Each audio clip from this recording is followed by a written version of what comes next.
Hello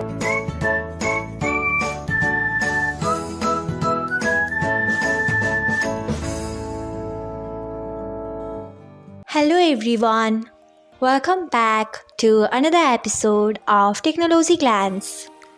Today, in this video, I'm going to guide you through how you can turn on notes on Instagram. So, let's get started. Firstly, open Instagram app in a device. Then tap on profile icon. Next, tap on three lines icon.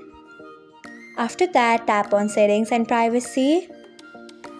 Then tap on notification. Next, tap on post, stories and comments. After that, scroll until you find notes. Then turn on it by tapping on it. So, this is how you can turn on notes on Instagram. Thanks for watching. If you found this guide helpful, we would love it if you hit the thumbs up button below. We upload great new tech tutorials like this one every day. So do not forget to subscribe to our channel and hit the bell icon so that you will never miss another update.